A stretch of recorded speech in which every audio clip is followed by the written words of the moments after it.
She adjusted the collar of my blouse before I could step away, her fingers light but deliberate, like she was fixing something that didn't belong. She said the color worked on me, but maybe something softer would suit me better next time. I nodded, the same way I had learned to do over the past few months, just enough acknowledgement to keep things moving without inviting more. Across the room, he was watching us with that careful expression he always had when we were in the same space. Not tense, not exactly, just attentive, like he was always waiting to step in if something shifted too far in either direction. I gave him a small smile to let him know it was fine. It always was, at least on the surface. That afternoon was supposed to be simple. Lunch at his parents' house, something his mother had planned a week in advance, with a table set more formally than necessary and dishes that looked like they had been practiced more than cooked. She moved through the room with quiet precision, making small adjustments, asking controlled questions, offering observations that sounded like compliments if you didn't listen too closely. She told me I seemed calmer lately, said it was nice to see me settling in. I told her I'd been busy with work, that things had been steady. She nodded like that confirmed something for her. He reached for my hand under the table at one point, a brief squeeze, like a silent thank you. I let my fingers rest against his for a moment before pulling back to pick up my glass. It hadn't always been like that. In the beginning, I used to respond, not aggressively, not even defensively, but I would clarify things. I would correct small assumptions, push back gently when something felt off. It never turned into a fight. She was too composed for that. But there was always a shift afterward, a tightening in the room, and later, when we were alone, he would explain that she didn't mean it that way, that she just had her own way of expressing things, that it would be easier if I didn't take everything so personally. So I stopped. It wasn't a sudden decision. It happened gradually, over small moments that didn't seem important on their own. I let comments pass without response. I agreed when she suggested changes. I stopped trying to show her who I actually was. Around that time, she started relaxing around me. It showed in small ways first. She stopped watching me as closely when I moved through her kitchen. She began asking for my opinion on things that didn't matter, like table settings or what dessert to serve. She told him once, while I was in the room, that I was easy to have around. He smiled at that, visibly relieved. I remember thinking how little it took. A few weeks later, she invited me to go shopping with her. It was framed as something casual, but I understood what it meant. It was an extension of trust, or at least her version of it. We walked through stores she liked, places that felt more curated than practical. She picked out things she thought would suit me. Softer colors, simpler cuts. She said I didn't need to try so hard. That natural suited me better. I agreed again. At some point, she started telling me things about him. Not anything overtly negative, just observations. The way he struggled with decisions. How he had always needed guidance growing up. How he tended to get overwhelmed when things became too uncertain. She said it like she was sharing context, something helpful. I listened without reacting. At night, when we were alone, he seemed lighter, less caught between conversations, less careful with his words. He told me things felt better lately, that he appreciated how I handled things with his mother, that it meant a lot to him. I told him I understood, and I did, just not in the way he thought. By the time his birthday came around, the shift was complete. The house was full that evening, extended family, friends, people moving through rooms with familiar patterns. His mother was at the center of it, greeting everyone, directing small details, making sure everything aligned with how she wanted it. At some point, she pulled me aside and told me she was glad he had found someone like me, someone who didn't complicate things. I thanked her. She said she hoped I would stay consistent. I told her I would. That night, as we drove home, he reached over and rested his hand on my knee, a gesture that felt more certain than it had in a long time. He said everything felt settled now, like things were finally falling into place.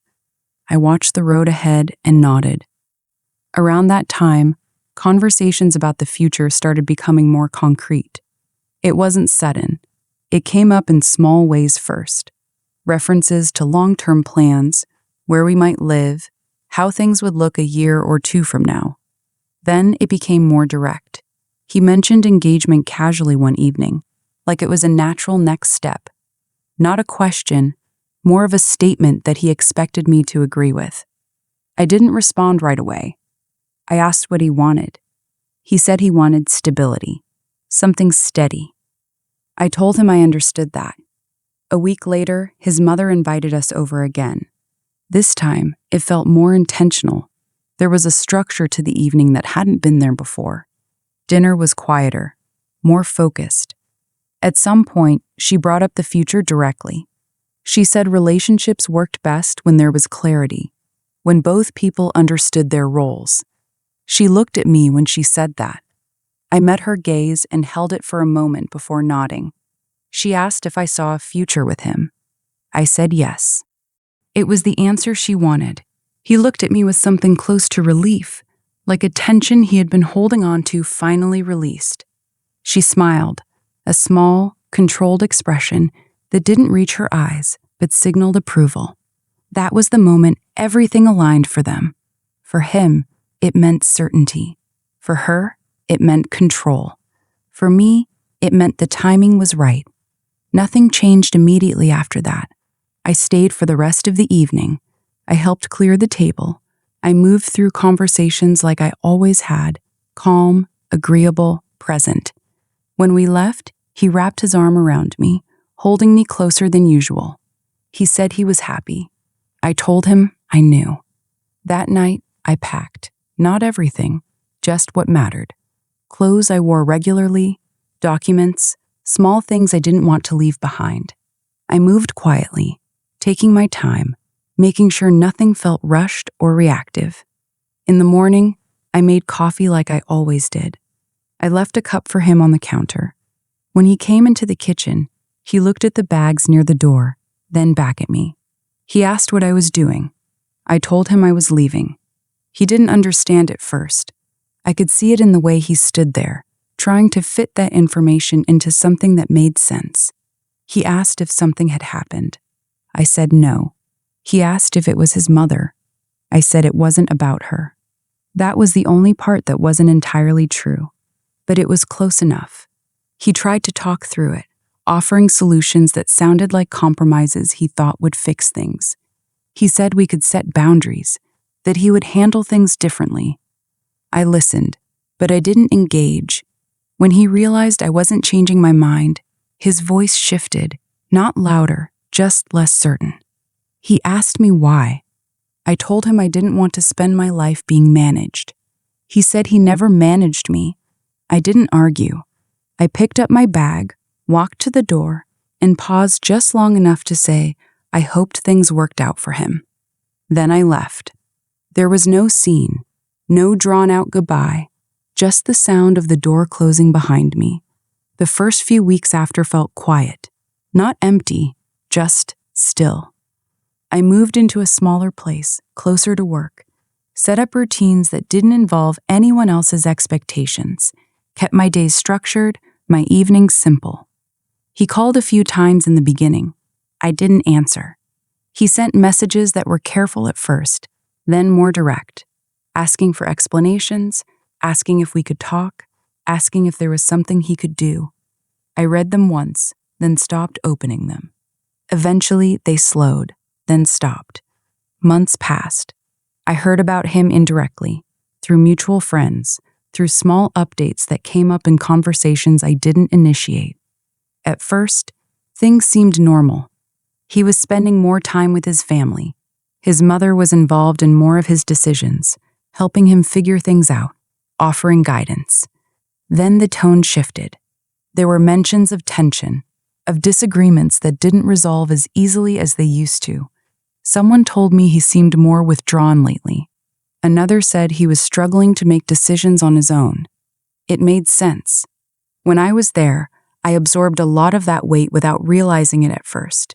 I filtered conversations, softened edges, gave him space to exist somewhere between what he wanted and what she expected. Without that, there was nothing in between, just the two of them. I ran into him once, unexpectedly, at a place we used to go to sometimes after work. He looked the same at first glance, but there was something different in the way he held himself. Less certain, like he was still trying to find a position that felt stable. He asked how I was. I told him I was fine. He nodded, like he expected that. He said things had been complicated lately. I didn't ask for details. He mentioned his mother briefly, said she had strong opinions about some of his recent decisions. I listened, but I didn't step into it. After a pause, he said he hadn't realized how much I had been handling. I didn't respond to that either. There wasn't anything to add. We stood there for a moment longer, then he said he should go. I said okay. As he walked away, I felt something settle. Not relief exactly, but a sense of completion. Later that evening, I thought about everything in a way I hadn't allowed myself to before. Not emotionally, just clearly. She had wanted someone who wouldn't challenge her, someone who would fit into the structure she had built around him. For a while, I gave her exactly that, and in doing so, I made it easier for her to accept me, easier for him to believe things were working. But that version of me wasn't real. It was just a quieter way of stepping back. Leaving when she approved wasn't an accident. It was the only moment where there would be no resistance, no argument, no attempt to fix things. Because from their perspective, everything was already right. There was nothing to question. And that was the point. Months later, I heard they were having more frequent disagreements, that decisions that used to feel small were becoming points of tension, that he seemed overwhelmed, that she was more involved than ever. She got exactly what she wanted: full access, full influence, no one in the middle to absorb the impact. I don't think she realized what that would feel like in practice. Or maybe she did, and just assumed it would be easier to manage without me there. Either way, it wasn't my responsibility to stay and find out. The last time I thought about it in any real way, I was walking home from work, passing by a row of quiet houses with lights just starting to turn on inside. There was a calm to it, a kind of steady rhythm that didn't depend on anyone else. I realized I hadn't thought about them all day, not once. That felt like the clearest answer I could have asked for. She got what she wanted, and I got something she never would have approved of: space, silence, and a life that didn't need to be negotiated.